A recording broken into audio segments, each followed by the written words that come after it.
you're now taking a sabbatical. What does that mean? But also, what do you do when you're on a Yeah. sabbatical? Photography is one of the things that I enjoyed and spent time. I could never imagine you on a Harley, on that bad boy, and you just If you remember that as a young person you were not perfect, you'll find it easy to deal with young people. How are you building these South African brands that are sustaining? I think one of the key things has been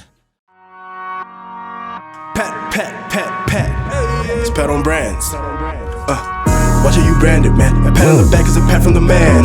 Better be branded, man. A pat from the pat is a pat on the brand. Hello, everybody. Welcome to yet another exciting episode of the Pat and Brands podcast with Pat and Mpumi. Hello, everybody. Welcome once again to the Pat on Brands podcast. I don't know what episode we're on. Like 55, I think. Yeah, somewhere 50 something. 50 something. And we are still on our road to 1,000K. Yes, subscribers, So, please. Please, guys, man. No Twani. How? We're giving the content. We're Yes, sharing the consistently knowledge. so. And then, hey, this year. So welcome once again to the Pat on Brands podcast. We're quite excited about the segment. I think we're always excited. So if we say it, we're saying it because it genuinely is quite exciting. Yeah. And we always say that we learn something, us as hosts, definitely, at every time we speak to a guest. Yeah, whenever there's a guest, there's lessons to be learned. Yeah. And before we go to our guest, pulse check. How are you doing? I did tell you.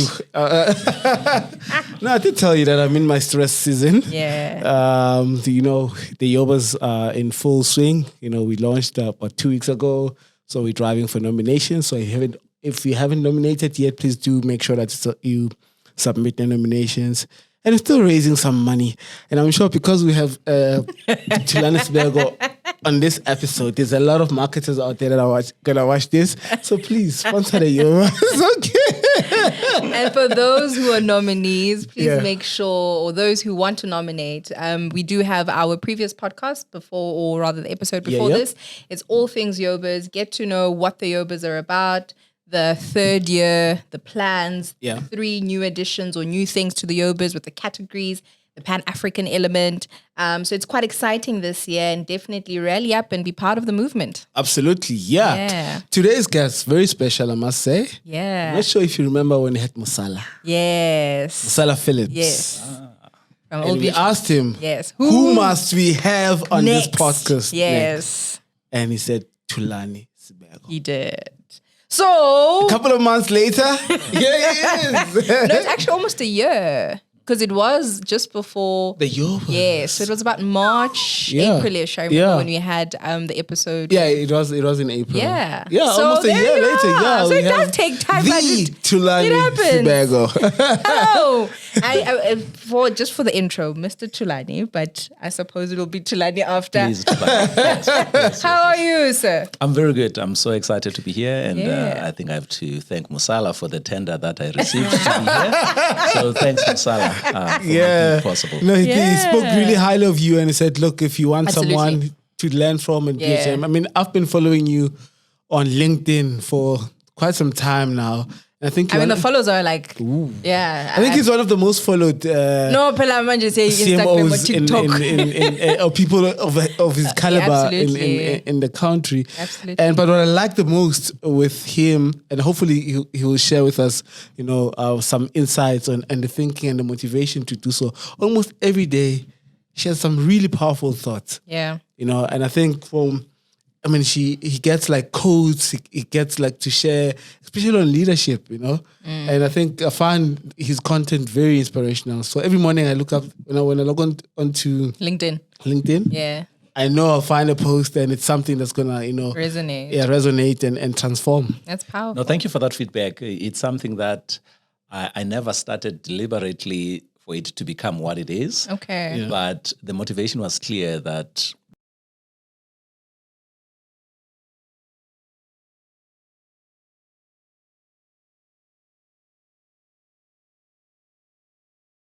form. Sure. And I decided that I'm going to focus on leadership, communication, change, growth, those types of things. Yes. And it has taken a life of its own. Oh, wow. And It is now a brand. I think it's a remarkable space Yeah. to be in. And from time to time, you meet somebody who says, no, I've met you on LinkedIn.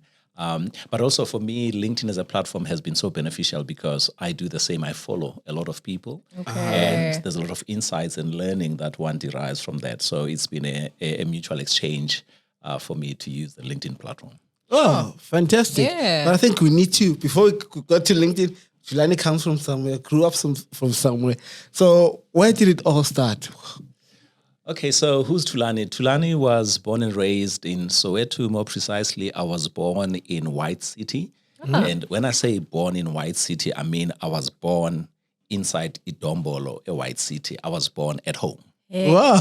Yes. Itombolo le moto. No, the house. Oh, yes, yeah. So the house is in White City. Yes. And Mhlope, Yes. called Idombolo. Wow. I actually have family in White City.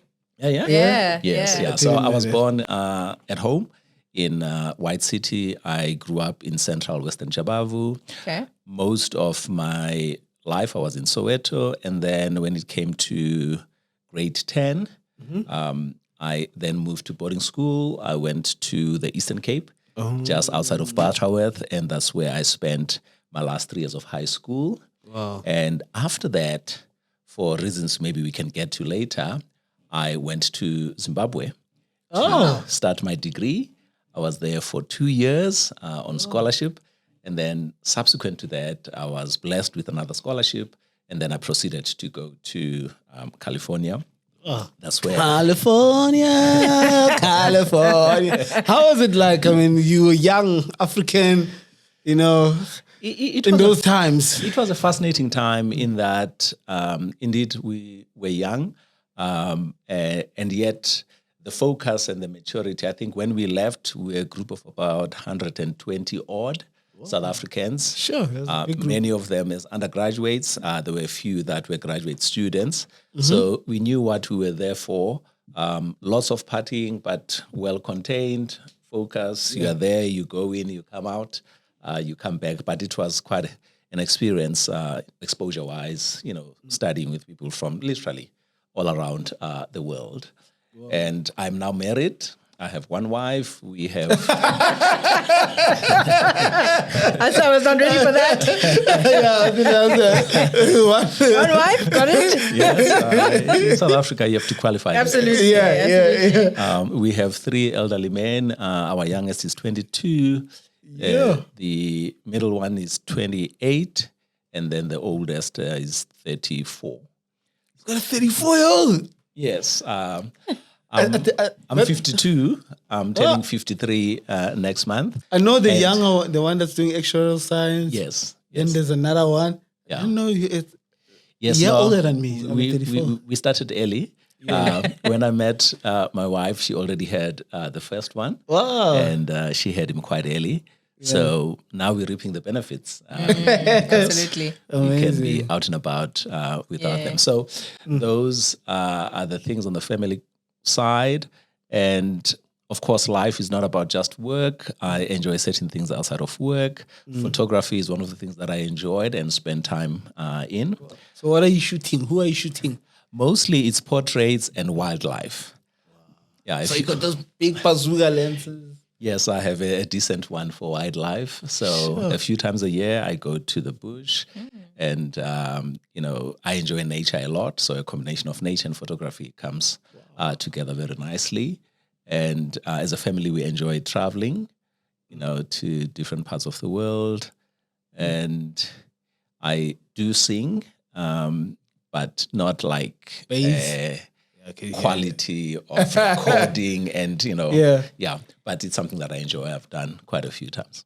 Sure. And marketing, I mean, is it something that you always wanted to do? But I mean, you got a BSc in accounting sciences. So how did marketing find you? Definitely it was not first choice. Okay. That much As it is with many people. That much we can confirm. Yeah. So from the time I was in high school, I've always loved accounting. And in that time, I was very clear that when I finish high school, I'm going to do an accounting degree. When I finish my accounting degree, I'm going to do articles and eventually write board exams and become a chartered accountant. That sounds like more like you, because she did the same thing. But Oh, really? Fantastic. So that was the plan. Yeah. It was the plan until when I came back from university, I applied for articles. I think it was PwC at the time. They said, we like you, we can help you with articles, but not this year. So it's 1993. I'm 22. I want Mula. absolutely. So there was no time to wait for next year. Yes. And then it was at that point that suddenly, and I decided what was the next thing When you were born. I enjoyed after accounting. Two things came to my mind. One, there was a professor who was amazing. He taught me 2 marketing courses I loved and enjoyed. I could remember the energy I felt with marketing then. And then the second thing, in the last summer of my studies in California, I had a project where I was working on the Gillette Sensor for Women launch in the US. Okay. I was not launching it, but it was a project where yeah. I was collecting information and writing about it. And I remember thinking that, geez, these guys are having fun. And maybe it's something I could do. So Yeah. for those 2 reasons, I said, okay, accounting may have been the plan for almost a decade, but we're changing plans here. And that's how I started my career in Gillette. And I've been in marketing for more than 30 years. Sure. That has been a while. Here we are, 9 years. Any regrets? Maybe say, I mean, I'm pretty sure had you pursued your career in accounting, you'd have been way richer. It's remarkable in that it's very difficult to say what could have been. But when I look at how things have turned out, I am super happy. I'm content with how my career has evolved. And I'm particularly happy that I have the accounting foundation. Yes, I was very fortunate that when I started my career, I started in Gillette. In Gillette, as a new graduate, very early, you started having P&L responsibility. So you were a commercial marketer from the word go. And the studies that I did in accounting were just so handy. And, they've carried me through, especially, as you become senior, and it's not just about your functional responsibility that you have. You put on an organizational hat for long-term decisions that have long-term financial implications. It's something that became accessible to me because of the accounting that I studied. So absolutely no regrets. I'll never know what could have been, but I think marketing, maybe it helped to put a bit of color in my personality. So, yeah. I think so. I think mainly that's what they say. But also to our audience, I think we've, like you've said, we've spoken about the color, we've also spoken about the accounting. But more than anything, I think we want to discuss what does it take to build and sustain a brand in South Africa. And I think you've really given us an idea of a South African, the context of political climate that was quite high, moving to Zim to California, coming back, and all of that. I think at the end of the days, you bring that into marketing. There's texture, there's color, the audience you're talking to. For example, was Gillette even in South Africa when you were? Yes, that's where I started. Okay. In Bedfordview. Okay, and I'm already trying to think, who are you selling to? Is it a new market, of individuals? Because I remember there was actually a project around Gillette, and the context was in terms of South African males and a new product that they were launching, because I think for men, the hair is hard, so the razor blade, it hurts. So there's a whole intricate thing. So I can imagine, how are you building these South African brands that are sustaining, or self-sustaining in a way? Yes, I think you're touching on a very important point. Having had the benefit of working in different countries, in different categories, from consumer goods to telecommunications to banking, I would say that there's a lot of things that are transferable and relevant regardless of the industry or sector. Okay. Obviously, there are certain nuances and there are things that are definitely different in them. When I think of the work that one has been fortunate to do as a custodian of different brands, I think one of the key things has been insights. Insights about the market, insights about the competition, and insights about the broader context, even beyond that. I've found that it's been very helpful from a point of saying, what products need to be innovated and created, to even influencing what kind of communication is relevant for the target audience. So insights has been a key element of, I think, building brands. I would also add that the way we use data, processing it and analyzing it, especially lately, has become even more critical. Sure. When you see a marketer who doesn't have strong analytical skills, you do say, okay, there's an area of improvement here. Because related to the first point of insights, a lot can be derived by mining the data to be able to generate good insights. The other key thing that I think is quite important, even if you look within the organization, I would say effective communication. I've never seen any successful leader who did not benefit from great communication skills. Sure. If you that's my area for improvement. Come on. So if you work with teams, if you want to inspire people, if you want to achieve results through others, communication is so important, because it is through communication that the North Star is clarified where everybody is going. Can see where we're going. It is also through communication that the team is kept together, among other things. So, and then I would say strategic thinking is so critical. Strategic thinking could mean different things to different people, but I think what ultimately it means to me is how you make choices of the things you will do and the things you will not do.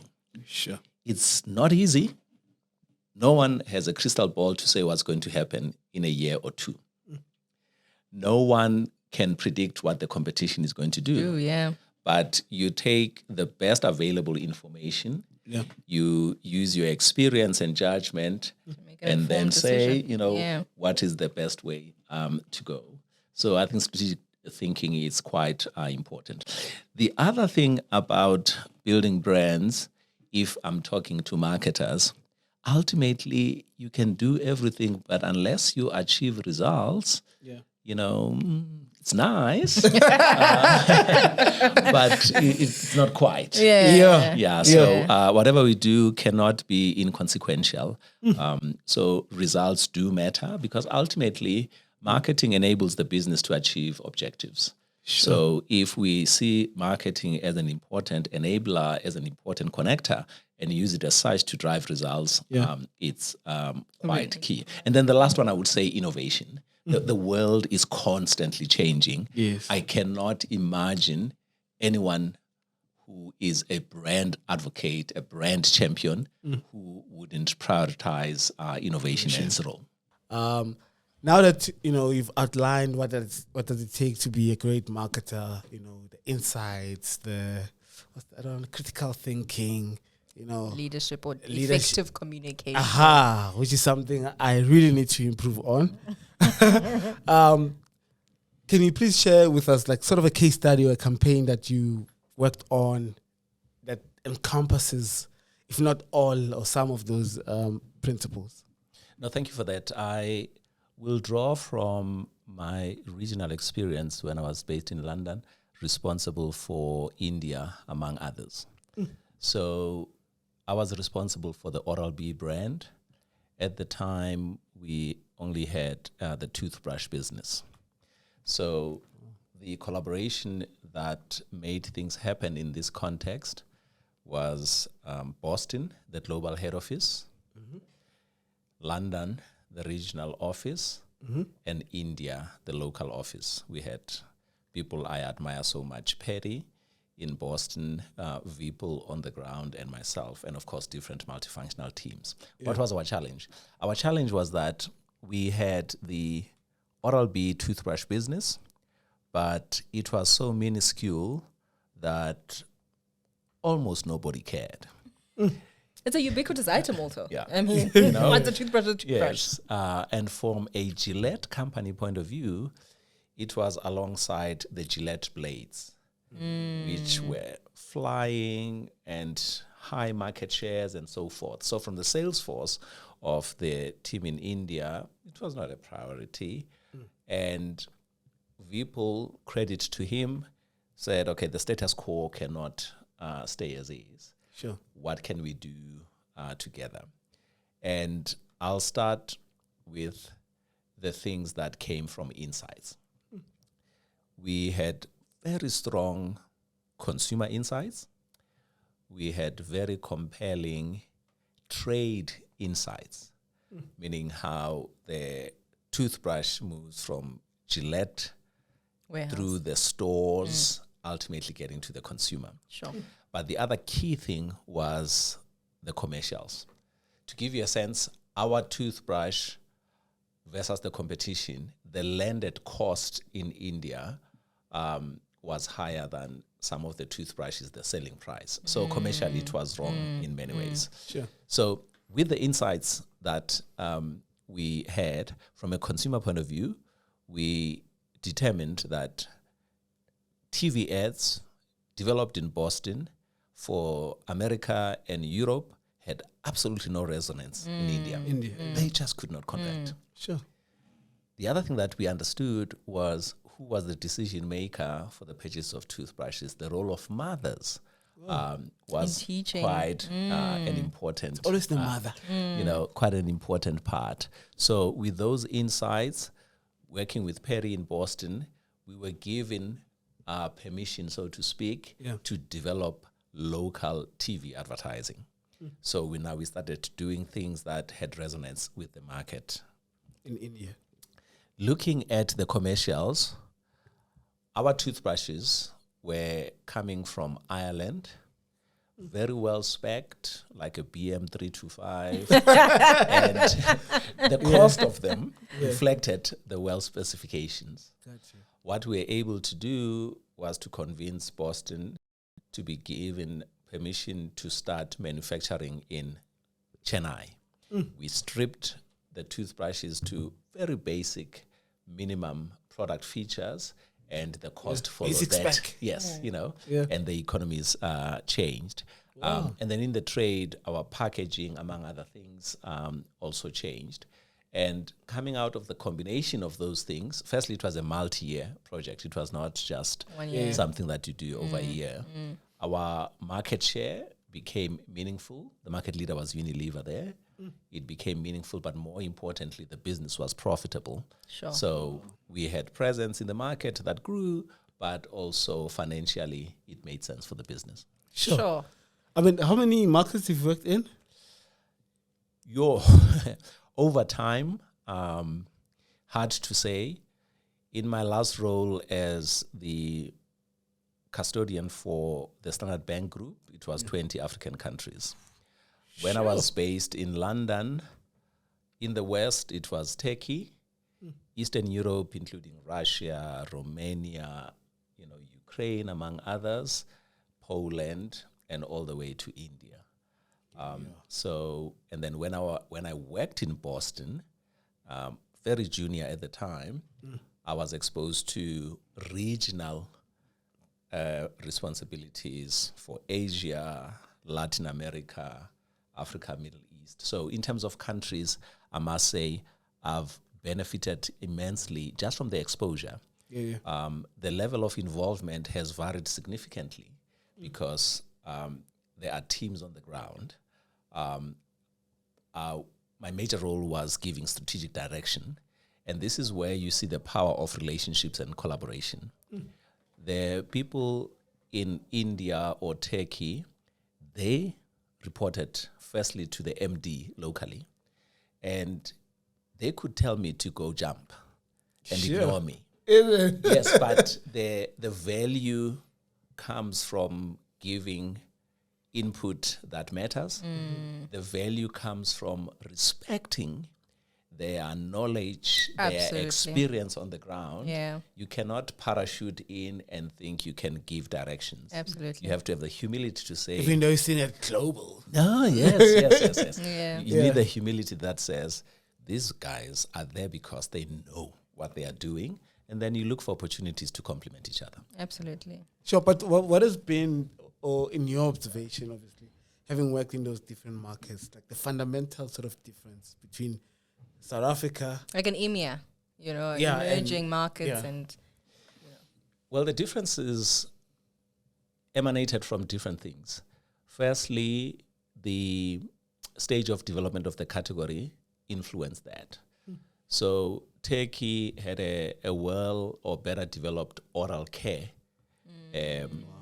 category. The more you went into Eastern Europe, it was more curative as opposed to preventive. Abahlambi pa. Sugucho. And so category development was one factor. The market share positions, they played a part. And of course, then the cultural things, how people perceive beauty, how people perceive hygiene, and so forth. And you'll find that the more developed oral care is, there's an appreciation of its fundamental importance to hygiene and overall health. If I tell you, if you take care of your teeth, you can keep them all from the time you start teething until you die very late. So good oral care of teeth and gums can take you a long way, but not everybody prioritizes those habits. absolutely. Imagine brushing your teeth twice a day, flossing every time. There you go. I think the dentist always says if you want to keep your teeth, which teeth do you want to keep? Those are the ones you floss. That's what they say to me. So, Well done. Well done. Well done. but I think you've reminded, and many a times, and maybe because I've seen we don't take time to review insights, or there isn't time to review insights because there's a problem, there's a quick turnaround, and having worked in sub-Saharan Africa. And an important part that you said was in terms of respecting, hyper-localizing. I think what I also didn't appreciate is if you're going to tell me you're all the way in Sweden and you say to me, this is how you must tell the people there. And I'm like, but do you understand that this person's disposable income is fighting so many things? So how I sell it to this person is very important. Yep. So it's quite important to understand. And I think also for our audience in terms of whatever brand, if you want to talk about sustainability of a brand within South Africa, is definitely understanding the context. And maybe just to touch on that and maybe your opinion in terms of, do you then think, you've reviewed Insight, does the audience tell you more about the product or the product then modifies to meet the needs of the audience? That's a very good point. I think with insights, we have to appreciate that there's so much it can do and other things it cannot. Okay. Sometimes we overburden insights and expect things that it cannot do. Fair. Actually, yeah. Yes. So, for example, insights, we use them for innovation of products. Insights we use for how we communicate. If you take advertising and the use of insights, whatever testing you do will not make an ad for you. There's judgment that you need. And there's certain things that just cannot be tested. Sure. So if you appreciate the limitations and what you can leverage, I think you can get the most out of it. And there's also the small nuance of culture. One thing, even after working in many different countries, there's a certain culture about South Africa that creates a space for certain types of communication that can only happen in South Africa. A flavor, man. But the best brands that do it, it's because they mine and leverage those. I mean, if you look at the chicken brands, whether it's Chicken Licken or Nando's, they are very good at riding the wave of culture. Absolutely. In many ways, you see it in their communication. So I think insights are just too powerful. When we're in Procter & Gamble, one of the things that used to be a simple strategic framework. I know it would have evolved over time. Was starting with the who, then moving to the what, and then the how. The 5 W's. You know, very and basic framework, but always starting with the who. And who is it going to talk to? And who are we touching? In the who, that's where the insights are most critical, but they don't end there. You know, even in the how, you know, when you look at the world of digital that we live in now, the amount of insights we're able to generate in that space, and it shapes how we communicate too. Sure. Of all the industries that you've worked in, which one would you say, I want to the sector? You've worked in telco, FMCG, banking. Yes. I think they each have a different flavor and the reasons for me going to bed and say, hey, I have so much to be grateful for. Wow. Okay? So if I look at consumer goods, I spent 16 years there working exclusively for American companies. The best thing I loved in consumer goods is that marketing as a function was central to the business. You didn't have to convince people how important marketing is. And more importantly, the competence of marketing. When you are presenting to the MD or the CEO, the kind of debate you have, it's from a common reference of, you know, marketing parameters. And I still remember, I think I was now working for Nedbank, and I was in an orientation with one of my colleagues from Risk. At that point, it hit me that, hey, Thulani, phela manje you are working for a risk and credit company. E-marketing is no longer king here. So, you know, that's the difference. You know? Understanding core functions now. You know? What was different with banking, which happened to be inherently local, the things I loved was that in consumer goods, where there's a lot of things that you could strategically defer to hire people in London or in Boston. In the local brands, which just so happened to be in financial services, being able to make all local decisions, and even on something like sponsorships, very big difference between the sponsorship properties, how we manage them at Nedbank and Standard Bank versus managing the Gillette World Cup. Absolutely. Because in the Gillette World Cup, there was a thick file, the do's and don'ts. And size of the logo. You know? So everything is pre-packaged, and then you just do the fringes. Okay? And yet, when you are doing the Nedbank Kiona or the Standard Bank Cricket, you are creating them here. Exactly. So each had its own things. Vodacom, my stint was brief, but I think the team there did some amazing culturally centered things at the time. And I was blessed to be a part of that journey. So each contributed differently. Great, but I'm tempted to double click just before I give Mpumi a chance to also ask a question, because I know she's burning. Wow. Dad jokes yet again. So on the you said the American companies sort of understood the role of marketing. You didn't have to consumer companies. Consumer companies. So you didn't have to convince anyhow, which then also brings me to the question of the role of a CMO in companies, because we've heard that CMOs in some or in most companies actually have been kicked out of the board meetings. Why do you think the profession in itself sort of lost its seat at the table at the board level? Yes, I think it's at different points, at different times in different industries and companies. It's very dangerous to make a blanket statement. So where things do regress, it's not necessarily because of marketing, but sometimes it's contributed by marketing. One of the contributions I think that contribute is when, as marketing leaders, we speak our own language. We love how we measure success, which has nothing to do with the business. And then Did you see those impressions? and then the CFO and the CEO. Yeah, we got 1 billion likes. And like, Okay. you can't tell me to have faith that in so many years it will happen. I need to see it go. Yeah. So I think commercial acumen has been quite critical, and the point of database decision making, ensuring that in whatever we do, marketing is not an end in itself, but ultimately it moves in tandem with the business, among other things. And also I would say maybe where we fail to change and evolve, or we are too slow, that becomes a challenge. Wow.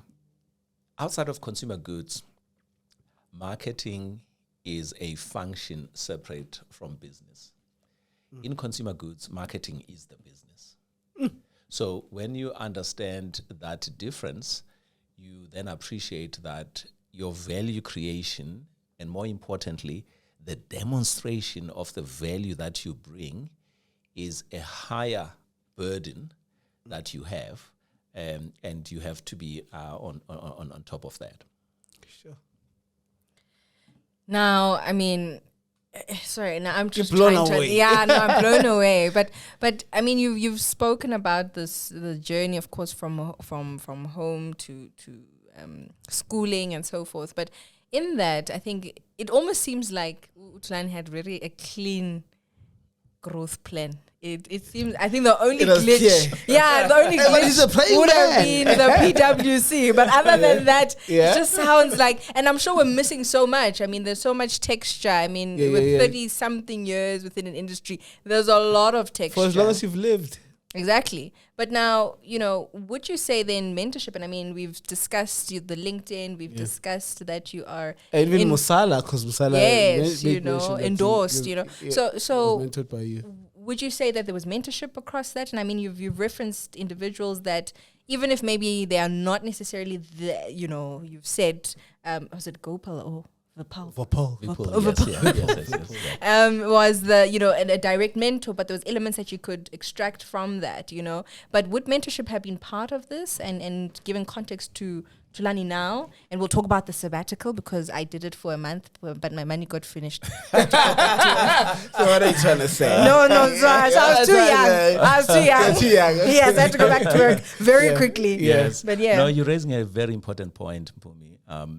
None of us succeed on our own. It just seldom happens that you can just, keep pushing without the help and support of others. Growing up, even in a social home context, I've always had more friends that were older than me. So I've had the benefit of learning and emulating friends that are older. Okay. 2, in the point of mentorship, my first mentor was my dad. Grade 10 guy, but an amazing fellow. So there's things that he shaped, how to be organized, remarkable guy, among other things. And also just the curiosity and appetite for finding out and exploring. My dad went to so many countries, very limited means, through singing and so forth. So, but I've also had friends and mentors that there was no formal arrangement, but I looked at what they did, identified that, 1, 2, 3 characteristics, something to build, and, I would copy. And others are like, are you with me? Yeah. I heard somebody recently talking about an anti-mentor mindset. And the point was that being deliberate also of the characteristics that you won't borrow, you won't try to copy, and so forth. So you spoke about the importance, obviously, of mentorship, and you always having older friends, which is something I also try to do every now and then, That's why Mpumi, I'm this wise. Excellent. It helps. Yeah. It really does.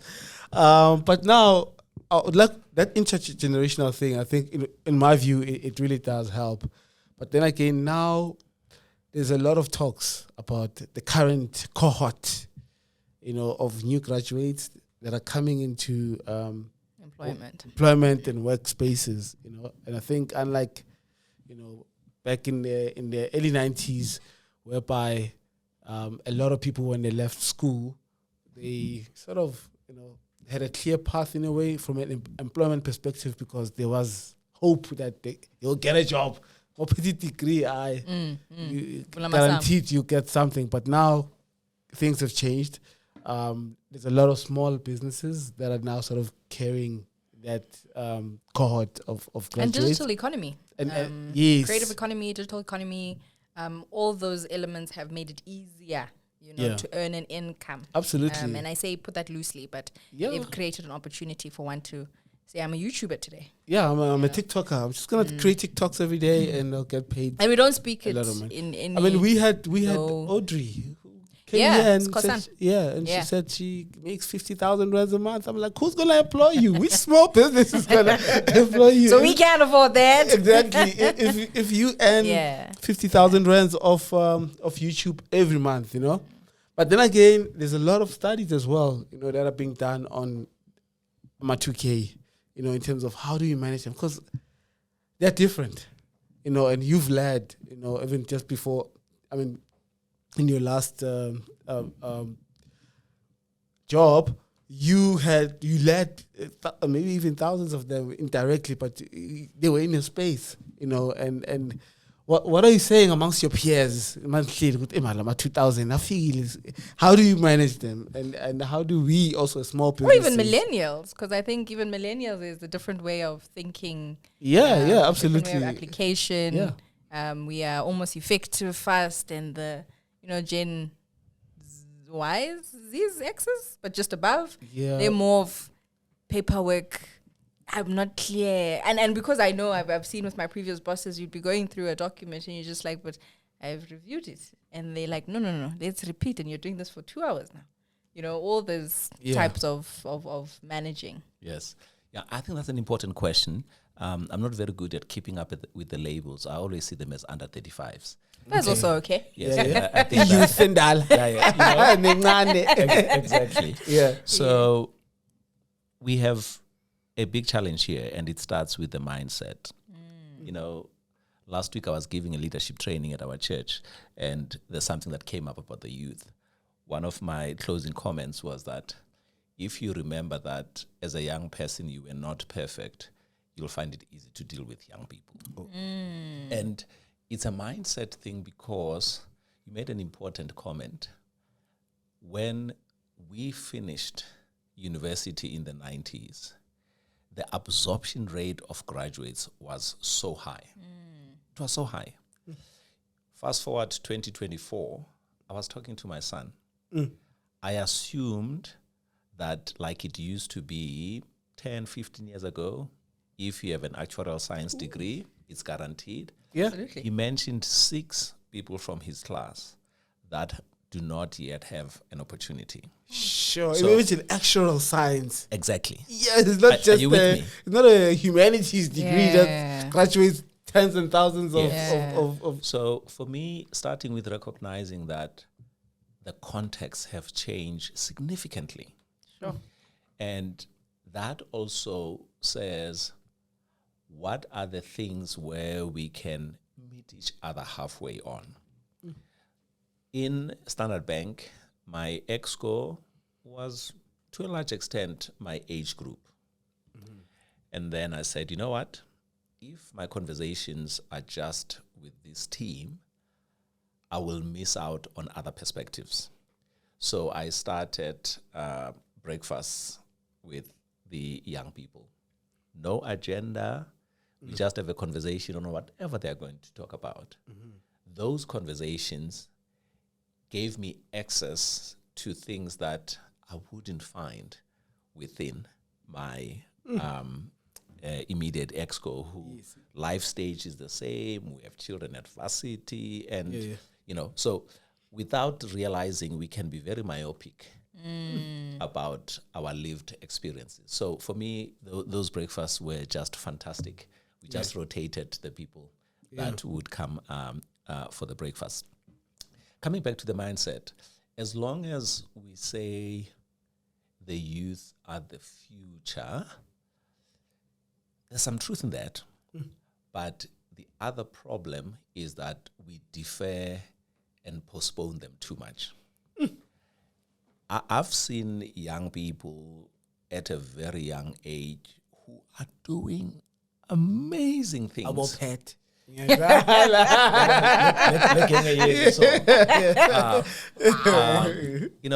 I look at the guy like Ustirman, his voice, photography, fashion, and so forth, he's a young guy. He's achieved far more than people older and in my generation. Okay? And there's in many the more field. in the field. Yeah. So the point I'm making is that we cannot have blanket approaches. We have to accept that talent comes from every source and it's no respect of age, but we need to be on the lookout on identifying and nurturing. I look at Uspelele, who was at AB and Bev locally. Yes. He's now in the US, brand director here. Young guy, passionate and so forth. If you think that those roles can only be held by 45 plus, 50 plus, then, you leave out some of the people there. I said we need to come to the party from both sides. The younger people also have to appreciate that not everything can be microwaved. There are certain things that you learn through experience by going through cycles. 1 year could be a great year.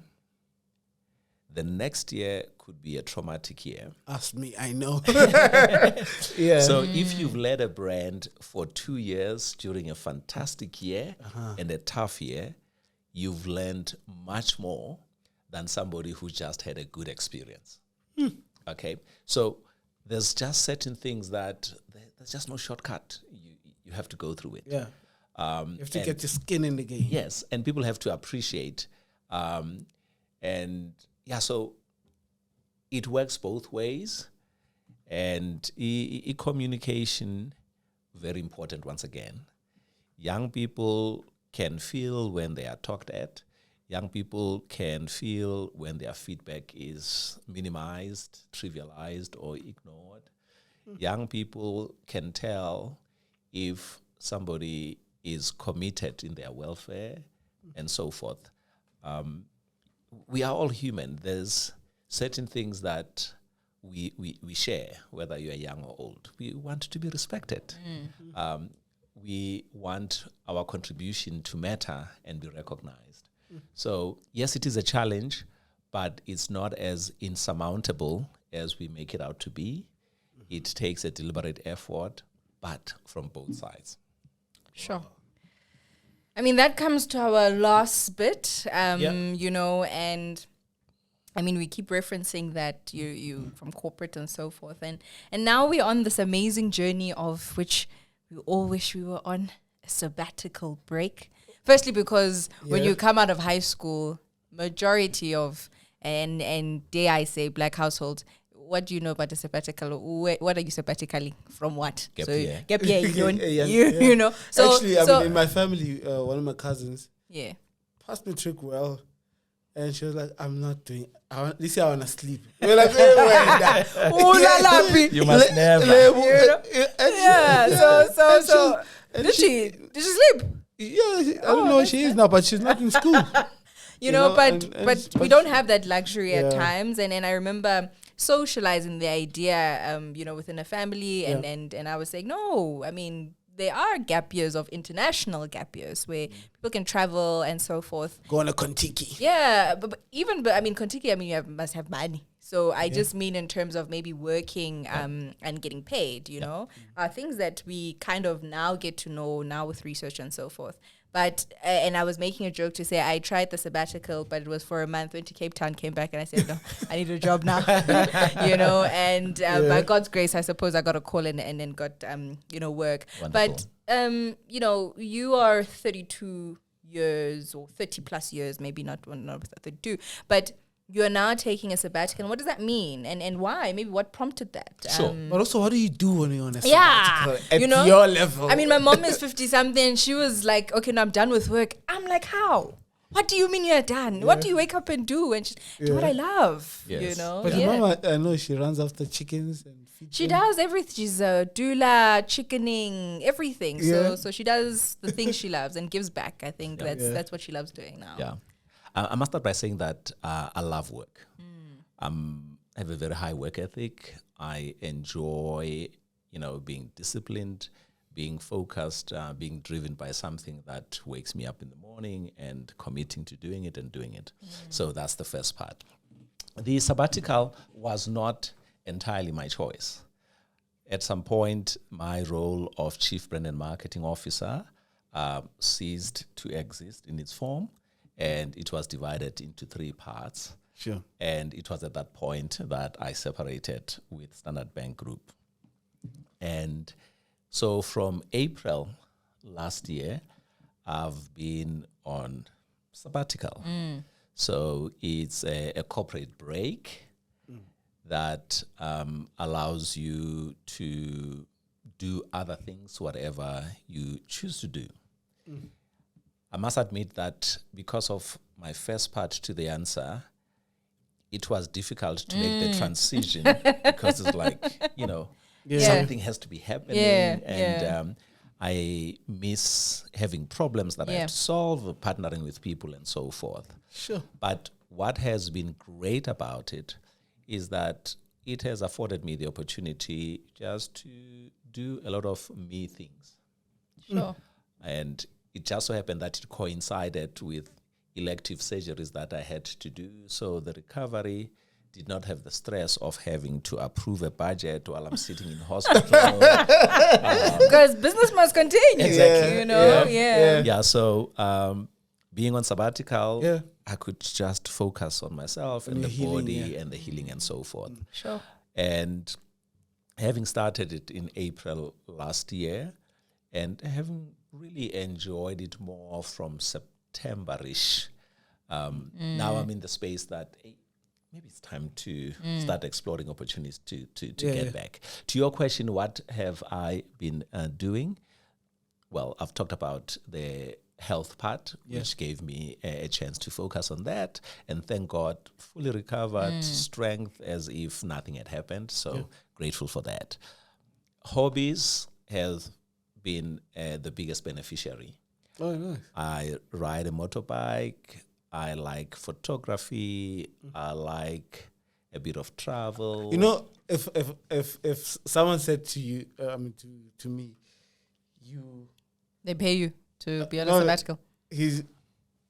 I could never imagine you on a Harley. Oh, absolutely. On that bad boy, and just go. I would have. If you had to say guess. I would maybe have a Vespa or or an e-bike. Because Harley owners have this. There's a perception, there is. Around rugged, Hulk Hogan, tattoos, that leather jacket, leather pants, and you are prim and proper. you proper gentleman. Thank you for that. Not to say Harley owners are not like. What got you into? That's interesting. When I was young, I had an interest in motorbiking. It rose and disappeared. And then later in my career, I thought, I would love to do this. I had a lot of concerns about safety and so forth. Falling. Yes, You But fell on a bike. Oh, yes. Any proper biker falls a couple of times. Yes. Maybe I won't be a proper biker then. I was not ready for that. Yes. No. It comes with the turf. Obviously, you want to fall at low speeds. So the reason why I got a visa from my wife and the kids to do this is that it was well considered. Okay. Yeah. One of the things I discovered is what causes a lot of fatalities. There were 3 things that were very clear to me: excessive speed, driving with alcohol, and riding beyond your capability, which typically happens with impulsive people. They see people around, they start doing things that they just cannot do. Exactly. I'm anything but impulsive. So I said, okay, these 3 things I can contain. Am I going to die one day? Of course I'm going to die. So that I cannot avoid. But like all other things, if Even in a car. If you take precautions, you'll you're be fine. Yeah. So, and that's how I got to it. It's one of the best things I've tried after snow skiing. Love it. Sure. Love it. And, But did you start small? Because I know, with bikes, you get like a 1200 cc. Yeah. I got good advice. Somebody said, don't start small. You're going to outgrow it, and then you have to incur cost of upgrading. So You went for the big boy. The first time I rode Yeah. my bike, I was like, Thulani, what have you done? This thing is massive. So it took a bit of time to get used to. Yeah. But this is my 5th year, and it's still that bike.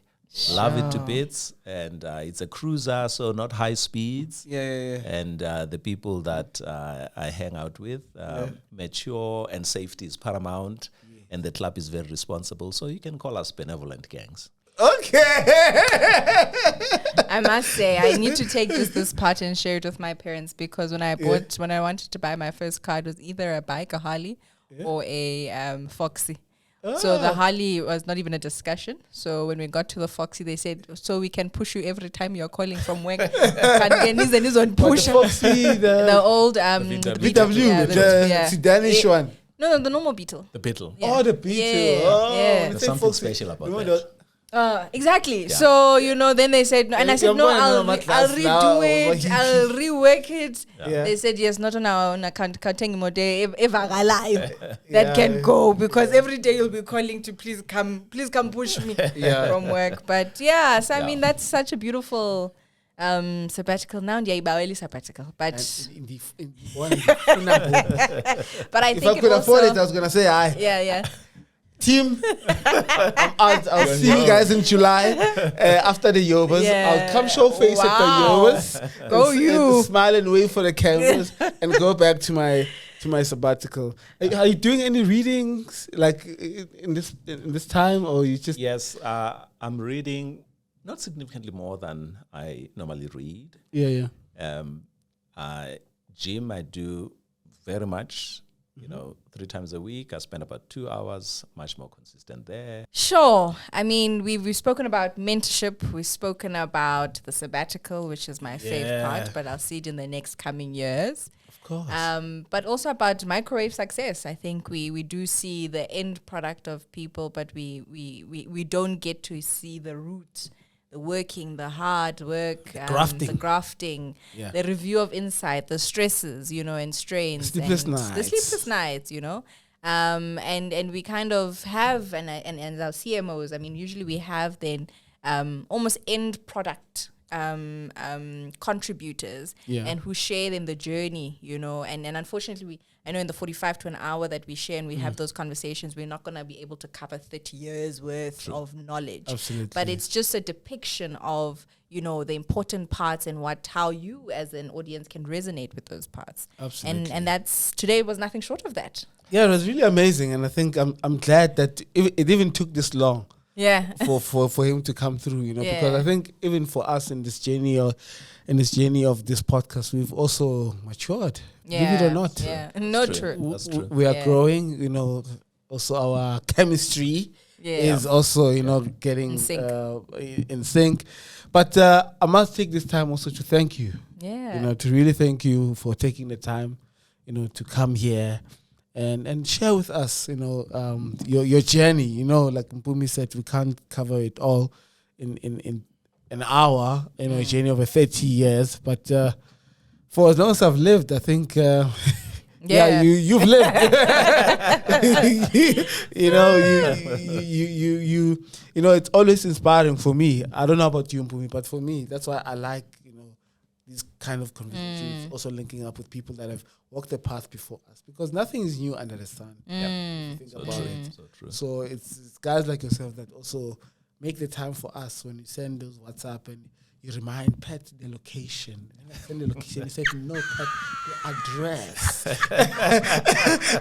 And I take my time to spell because I'm also caught up with other, and it's not But that we it's thank not you. important, but We that thank you for patience and that. just, really, I mean, it's for me, that's leadership in action, and just guiding. And even putting us in line, you Yeah, know, when you're just like, hey, I know. Yeah, You but that's what I appreciate the most with you, Mr. Sibeko. And I mean, even our other conversations offline,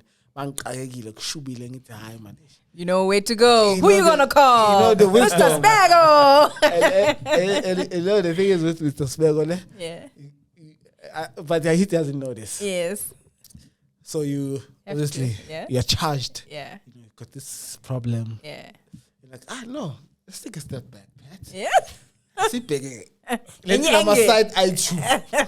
When a sack story, Wow. Yeah. nalo muntu ngale Yeah. has Yeah. their story. Then find a common ground and also solve it amicably. Because sometimes when you're charged, and especially me, I'm too emotive as well. Hey. And when you have someone like him as a voice of reason, it really, channels you in the right direction. And I appreciate that. No, thank you so much. That's very kind. Thank you. And our last part, of course. Yeah, it as wouldn't we be the all Pat and know, Mpumi it wouldn't podcast. be if we don't have our Pat on Brands quiz. Yeah. So this is where we see how much you know in terms of the branding brand, world. yes. It's a general knowledge. So like I say, and like we've said offline, is that usually it's a process of elimination. What we've seen, I think we've had about 2 guests who've gotten 5 out of 5. I think so that's where we're sitting, averaging out at about 3.5 generally. So it's basically about, we ask a question between myself and Pat, and then we give you options. And like we said, it's an MCQ, and those who did economics or any other subject, that it's like they're all the same, but there's a right one. So those ones like, for economics, I would throw you off. so that's why. And then there was negative marking, needless to say. Oh, But no. yeah, so anyway, so that's what we're going to go to. Cool. Okay. This is the part I was stressing about coming here. Fair. That is mainly what people stress about. So it means we are consistent. Okay? Yeah. And I think currently we have Audrey, Yes. who got 5 out of 5. 5. Yeah, that's the latest. Yeah. And she's not in marketing. She's not Yeah. in brands, She's but yeah. somehow she got all the questions. Yeah. Impressive. But we stand to be corrected. We'll check. Yep. But I think it is her. But yeah, go ahead, Pat. Amazon, the behemoth in e-commerce. How old is it? Is it 30 years, 45 years, or 22 years old?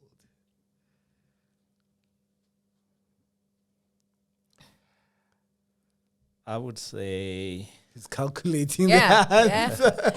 Process of elimination. I'd say 30. You get a pat. Okay. Thank you. Thank It's you. almost like that relief. Yeah. Huge yeah. relief. Yeah. Yeah. Now we're back to consumer products, and we're in beverage. How many beverages does Coca-Cola have, or beverage types Or brand. or brands within The stable. the stable? In South Africa or globally? Yeah, Globally. globally. Is it 3,900? Is it 3,200? Or is it 3,500? But that's a lot. Now that's tough. Yeah. Yeah, I mean, these are quite close to each other. Yeah. So it's an absolute guesswork. 3,900, 3,200, or 3,500? I'll take a guess and say 3,200. Almost. So it's 3,500. It's 3,500. Okay. Yep. Third question. Who is the founder of Maxhosa Africa? This one we've had before. Yeah, we've had it before. Yeah. If you watch the episode, in preparation, get this one Wow, right. I don't know how many you would have had to watch. Is it Maxhosa Nkolo? Is it Pat Lamberi? Or is it Latuma? Nkolo. It's not Pat Lambedi, it's not Mapxhosa, it is Laduma. Okay. And you get a pat. Get a Second pat. last 2 question. out of 5. Yeah. Where does Castle Light originate from? Is it Tanzania?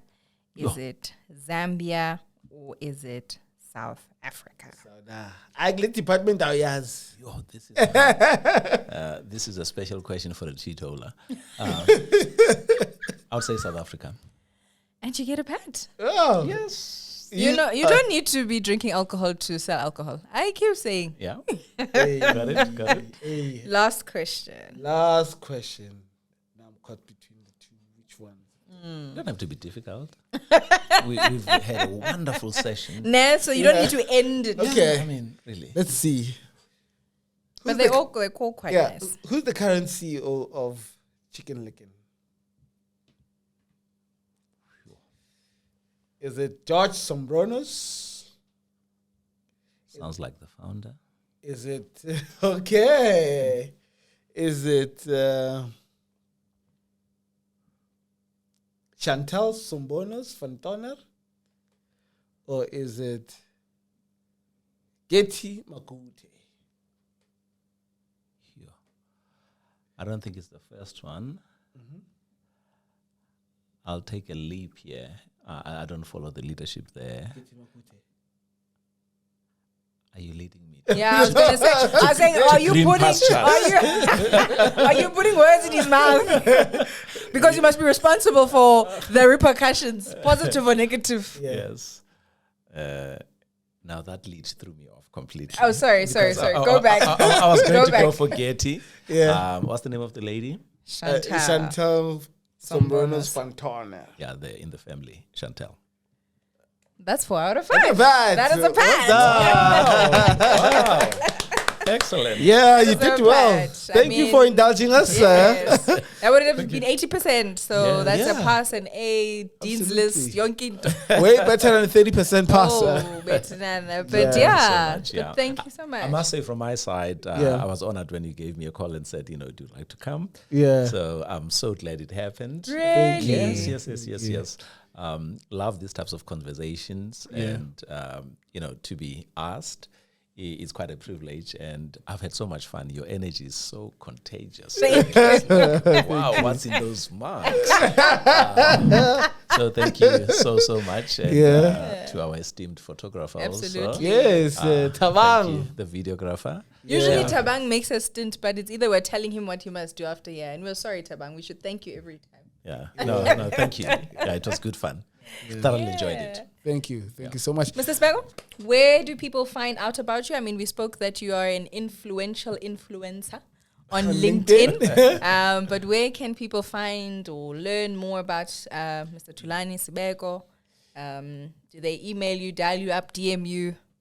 You're quite right. Most of my time I spent on LinkedIn using my name, nothing different from my name. And in terms of, I think that's the best way to Thulani To Sibeko. Tabang, please. yes. And usually It is how true I thing. found him was his glasses were quite prominent also in the image. They were, I think, I don't know, they were the round They were ones. round ones, Yeah, yes. so I was like, Yeah, so I always say a frame is a conversation starter. So that's very true. that's the only Which reason. is explaining why you have this funky frame.